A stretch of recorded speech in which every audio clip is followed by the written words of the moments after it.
Hello. Hey, everybody. David Plummer, Welcome. Michael Ferguson here from Aerial Influence. Thank you for stopping by for our live feed. Hopefully, you guys are hearing me. I'm going to be checking the chat just to make sure. So please tell me if you are not hearing us or if there's something wrong. All right. Big day today. If you guys saw our video earlier, the DJI Agras T10 and the DJI Agras T30 both came out.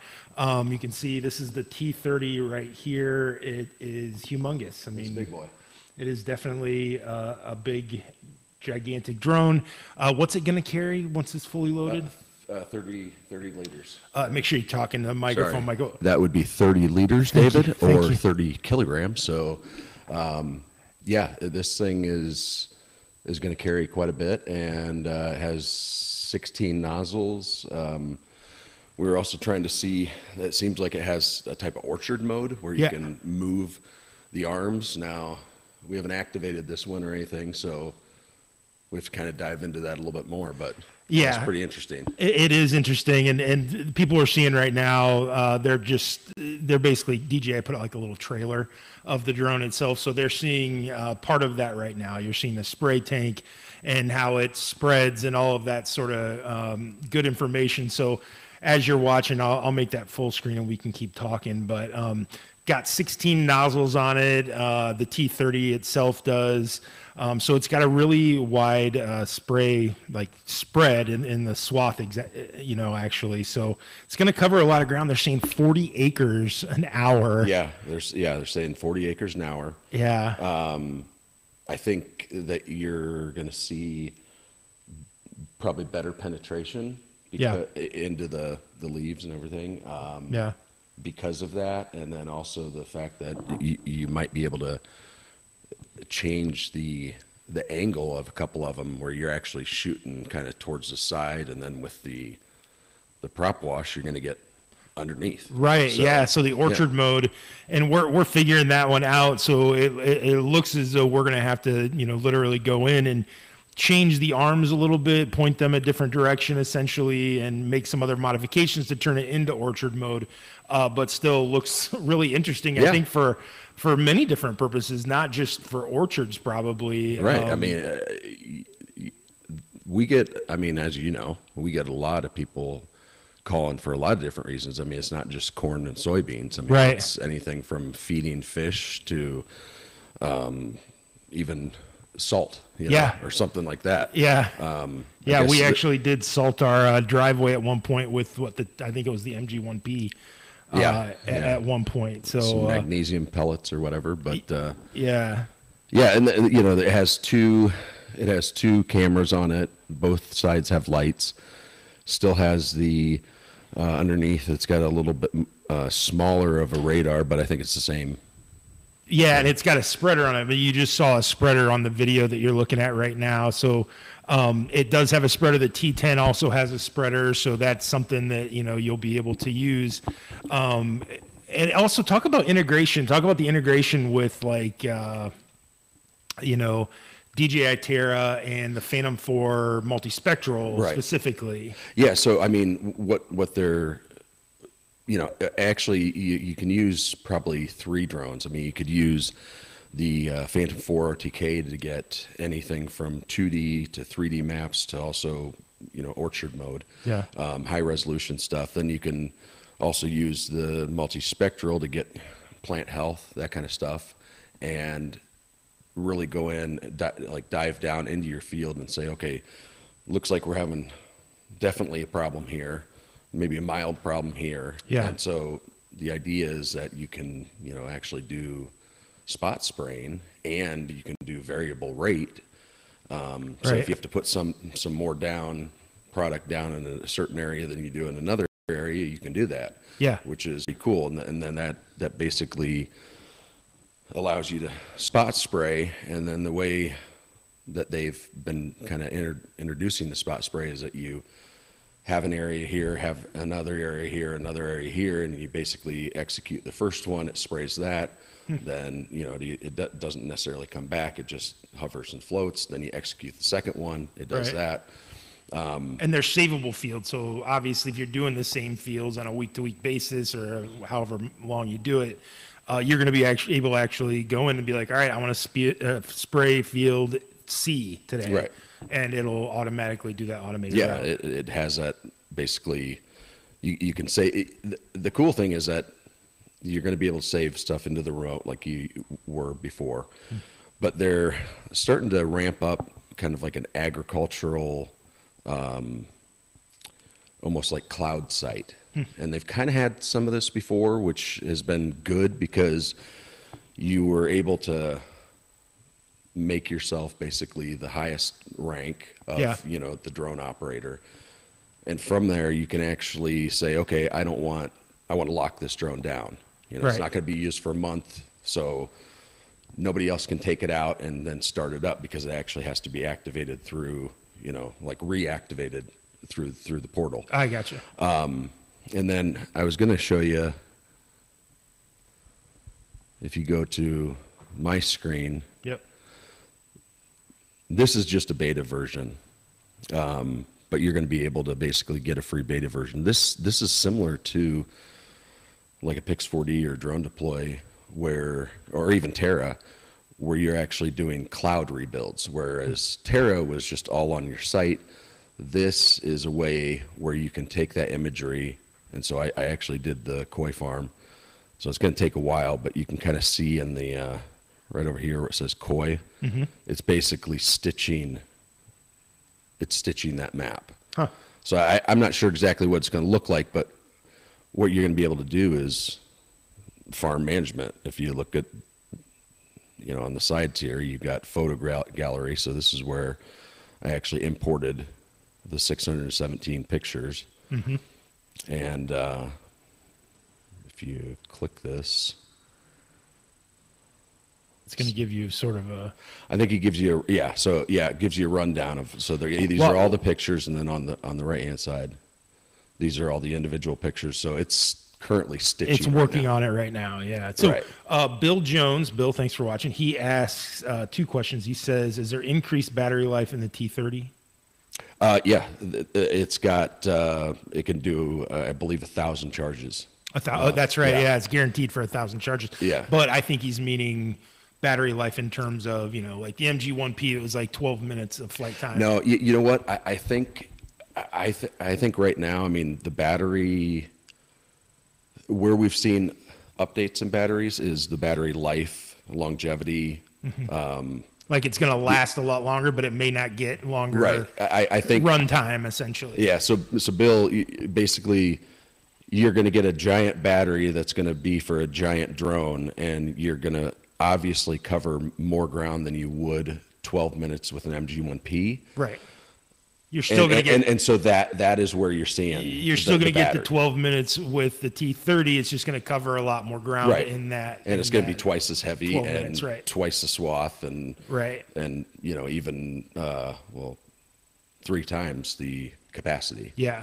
So other question from Bill: can you link more than 3 together? I think in the United States you cannot, and even in the you can link 3 together here, but you got to get a lot of waivers to. Yeah, I think when they first came out, and again, there hasn't been too many people have done this, because when you're going, you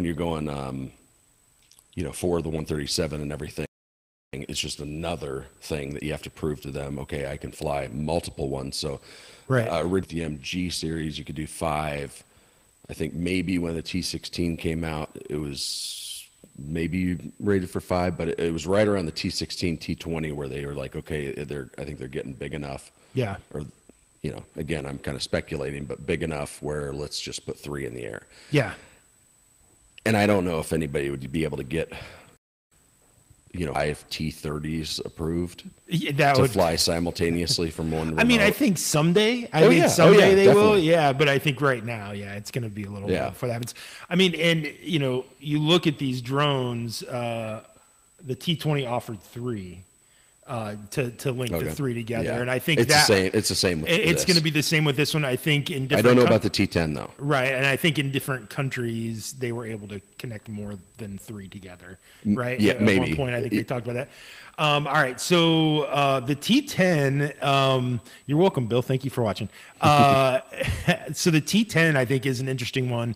I mean, there's been this size of a drone before, but this one is a quadcopter first. It really, it looks more, along the lines of other DJI drones. It's something you'll really like. Yeah. They now have sensors inside the arms. Oh man, that's huge. So, quick backstory. I recommend you really don't have to. I have to because now they need to know. I wrecked a Matrice 300. It was my fault because I forgot to lock one of the arms because it was a screwable arm. Now there are latches and they have sensors on them that will tell you if you. Yeah, they literally have a little sensor that runs through there and yeah, so and it's so much easier too. You don't have to screw on the clamp. Yeah, you're exactly. Literally opening it up and then snapping it with a pretty nice clamp. Yeah, but thank you for bringing that up. You're welcome. You're welcome. Really That's what I'm here for. Every once in a while, you bringing that stuff up. The other important thing we got to talk about, and we're talking about approving stuff, like approvals from the FAA and everything. Yeah. So the T10 is going to be a lot easier to get approved right now. So we've seen other drones, like we've got ours for under 55 pounds. Got that for the MG1S, I think, originally, right? So this T10 is going to fall into that same weight category. Yes, it's going to be under 55. So a lot of people it's going to be a lot easier to get that approved right now. The T30 is going to take a little more time. Well, and if you have a 137 for an MG1S or an MG, whatever it is, under 55, I believe you should be able to go to your FSDO, Flight Standard District Office, wherever you kind of got approved with the 137. I mean, basically it goes, the big FAA, then it comes and you start working with your local kind of FAA. Right. I think it's going to be basically a matter of, okay, I've got a new drone, it's still under 55, and then associating that with your 137 exemption. Right.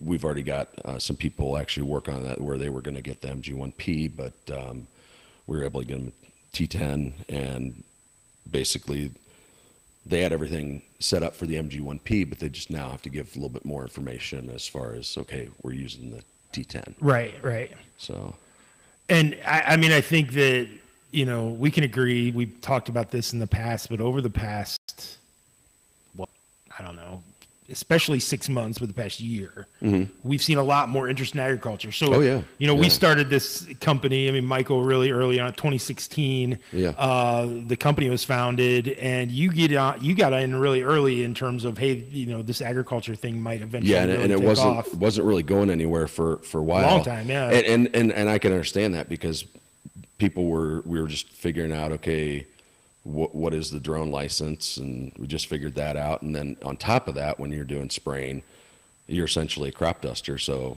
I mean, obviously you're not flying a plane, right, or in a plane, but you have to go through the same steps because that's just what you have to do, right? And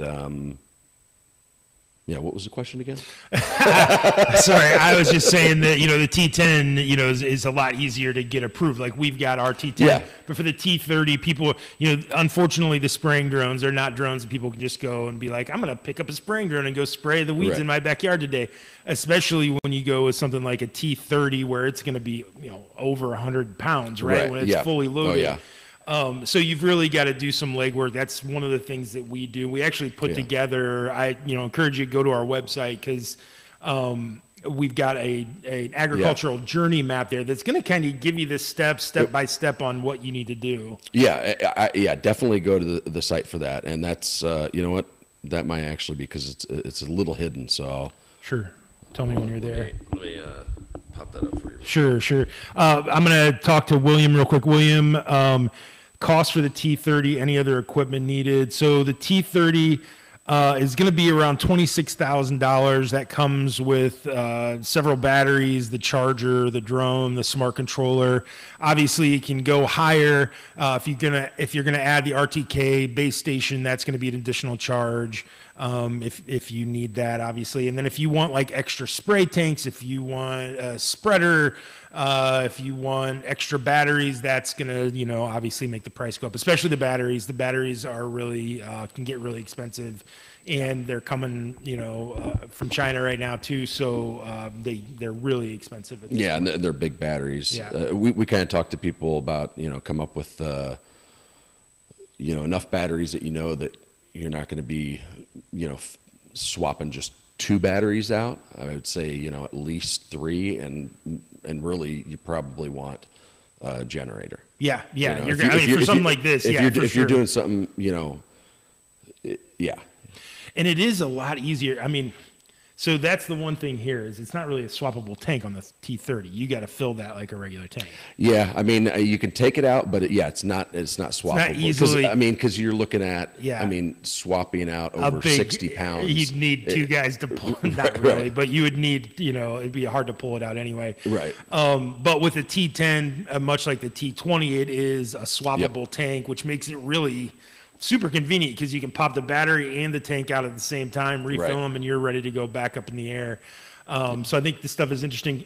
Sorry, Bill, he's back. All Bill, thank you for coming back. He says, sorry, one more. I'm a private pilot looking to help my son farm 4,000 acres. Do I need a Part 137?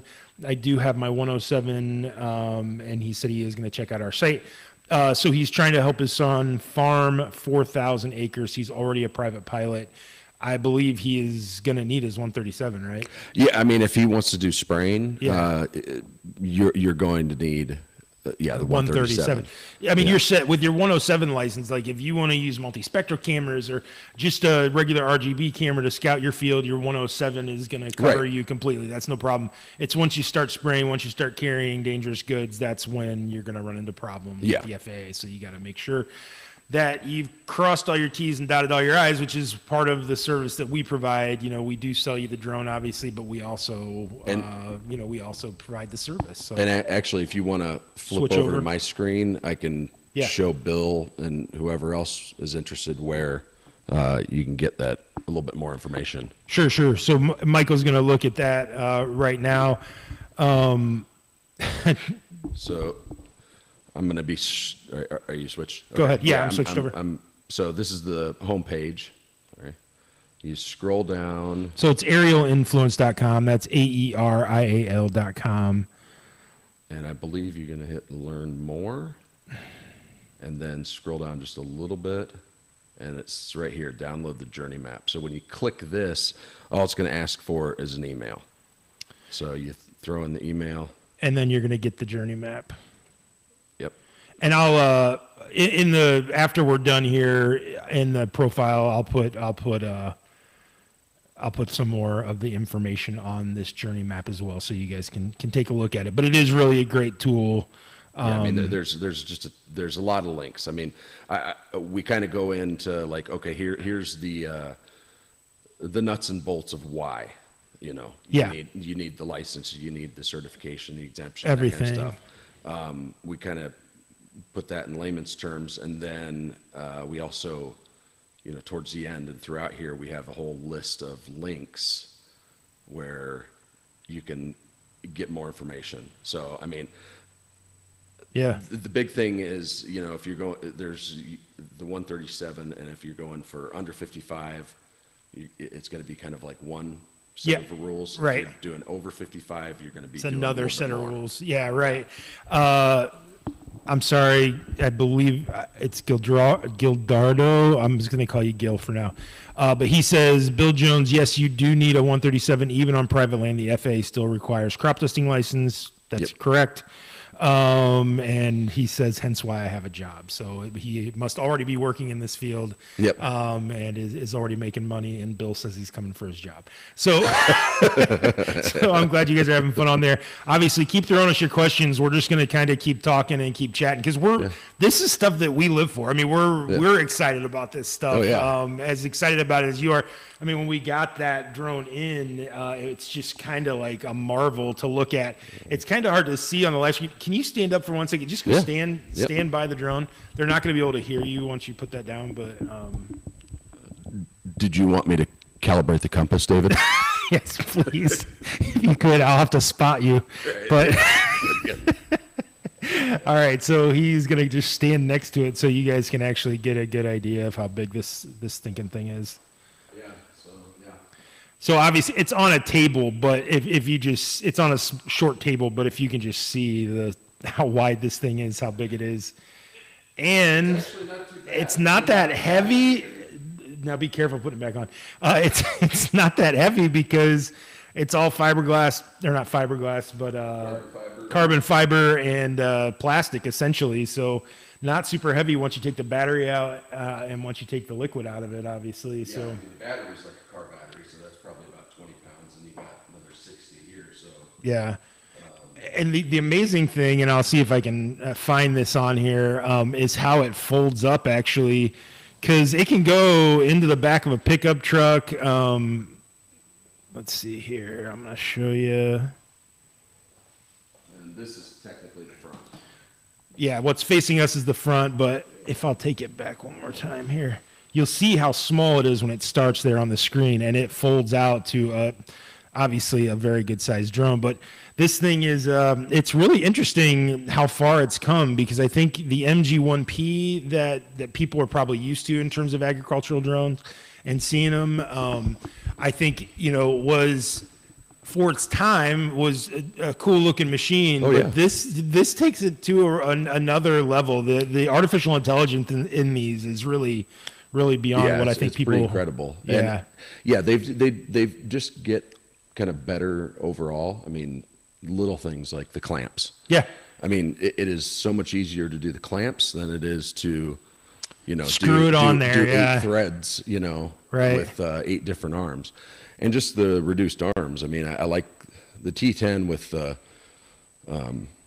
it's a quadcopter, but it's still basically the same motors. They're big motors, Right. But there's just 4 of them. This one is a hexacopter, and I think they've just come up with a better design that helps push the product down into the leaves. Yeah, right, exactly. And it minimizes the drift. So another thing, and we talk about this, this would be great for, it was one that a client of ours wanted to use, I believe it was a T24, was for cross-pollination of corn, Oh, right? And so yeah. think about what this one would do, the props Oh, yeah. on this thing.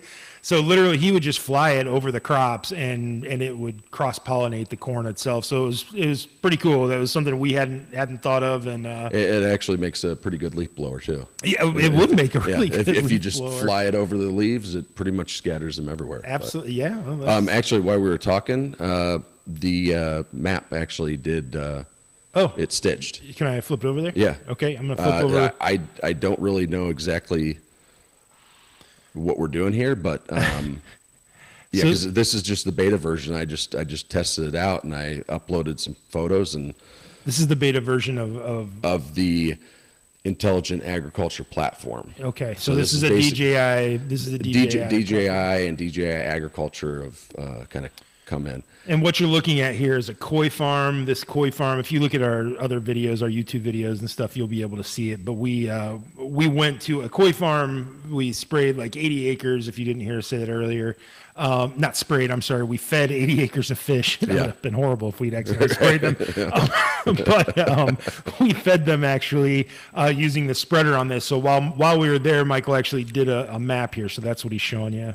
Yeah, and this was done with the Phantom 4 RTK. So you can get regular RGB. You can actually stitch the multispectral stuff through here. You can get elevation analysis, which I'm just now clicking for the first time. And It's giving you something there.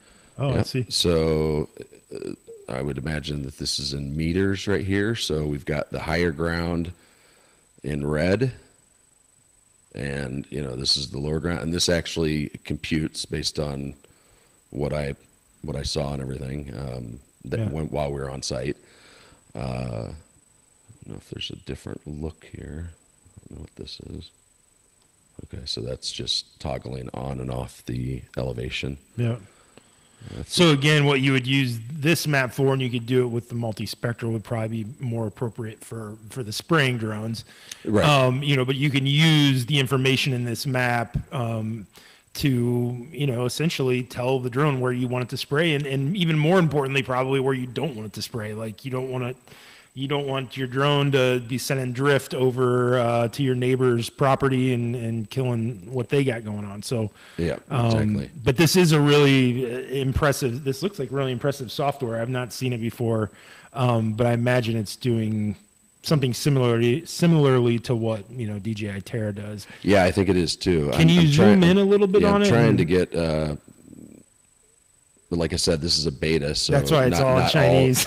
Well, and not all of it is, because you can hit translate, but it looks like maybe some of it's not being translated. But yeah, I can. So, but what I had clicked on, you were talking, but what I clicked on was agricultural operation. Mm-hmm. So I think this is where you're actually going to be able to probably, parcel out things and then save it, have it export. So you might not even need to have an SD card put into the drone to get those, those plots. You could probably turn the drone on if you had it in your account. Yeah. You could then download that. Okay, I see. Straight to the drone. Okay. To the remote. Yeah, very good. But yeah, it seems.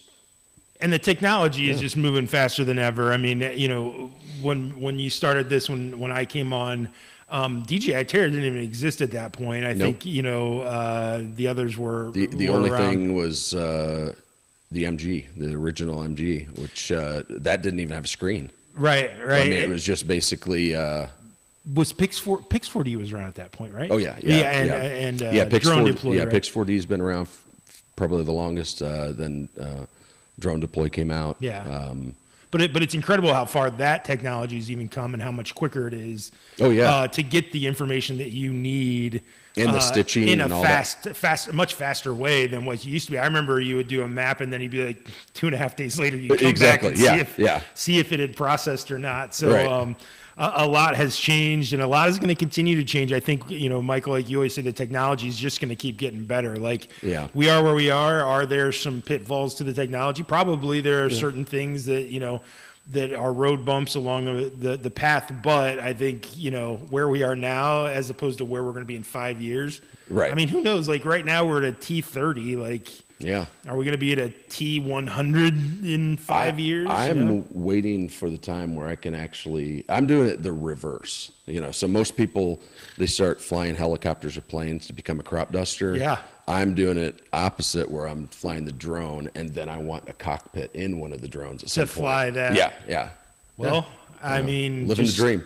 Just check your life insurance coverages, make sure all that's covered, and your business insurance. Too. And that would be just wonderful. in case you lose a partner, that would right? be. I would appreciate that as well.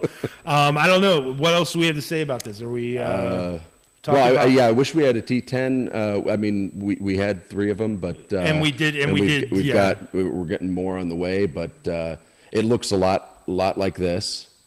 Just as far as the arms. coloring, all that kind of stuff. Less arms. Yeah, this has more arms. Yeah. I said 4 arms. Just 4 arms. Yeah. I thought you said more arms. Yeah. No, and there is some video on here as well that I'll show you guys.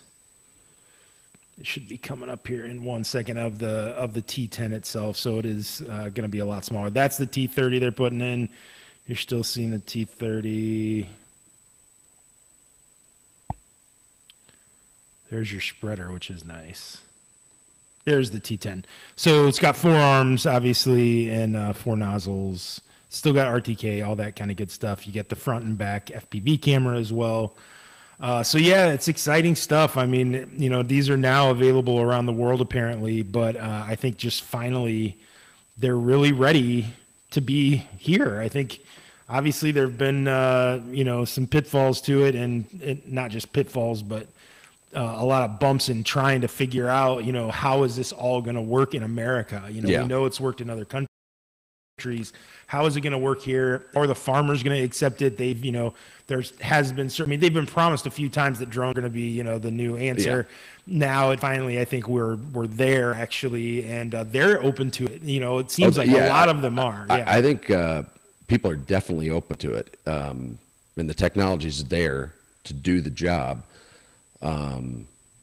It's kind of regulation. It's like, how can we help make this process easier? Because I mean, at some point, we're not going to have to, charge somebody. But right now, I mean, when you're, helping someone for sometimes almost a year. Right. I mean, it takes a long time. It takes a long time. It's a lot of work to help them. Yeah. Right. So if and when that gets better, that will then just lead to the next generation of whatever's next. But it's good that people are, it's good to try to start doing this correctly, because if you want it to scale, you just have to do it correctly. And what if you don't, then someone along the way is going to be like, okay, so where's your 137? Where's your, all that kind of stuff. Right. And then it's going to basically stop you in your tracks. So, exactly. I mean, I'm not here to tell people, what to do, but I'm also here. We are in some ways, but we also are here to not just say, hey, yeah, sure, come buy a drone. Give me your credit card number and we'll check you later. Yeah, and that's not something we want to do. And a lot of people get concerned, especially when you're talking about these giant agricultural drones and spraying drones. And we saw this. We were at the Carolina Panthers stadium doing a demonstration for them, and on how we could spray COVID. We had a hard time taking off. DJI had sort of locked us down. We had gotten FAA approval. So people are, they are, and we understand this, they are leery of drones that spray, and we understand why. I mean, if this got in the wrong hands, it could be a really big deal. But so could a car. So could anything. If it gets in the wrong hands, it can be used the wrong way. That's why we strive with all of our customers. We want to teach them the right way to do it. We want to make sure they're legal. We want to make sure they know what they're doing and that they're doing the right things. We can't guarantee that. They can lie to us, but we do, try to make sure we know who we're dealing with when we're selling them a big drone like this. So, And I think we're definitely on the way to having more of these around. Yeah, I think so too. Yeah.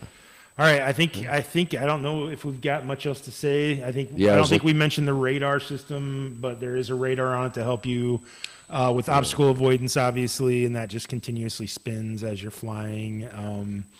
We're going to do more on it. We'll be doing more as days to come, and we'll do some more on the state of drone spraying in the future as well. And so please keep coming back here.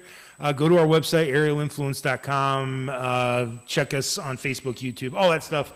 Hit like, subscribe, et cetera, et cetera. Michael, it's just a pleasure. It's been a while, hasn't it? It's been a long time since we've done one of these. I know. It's been a long time since we've seen Mr. Ferguson on camera, actually. I know. So it's good to see you. And all right, thanks for stopping by. We'll see you next time. All right.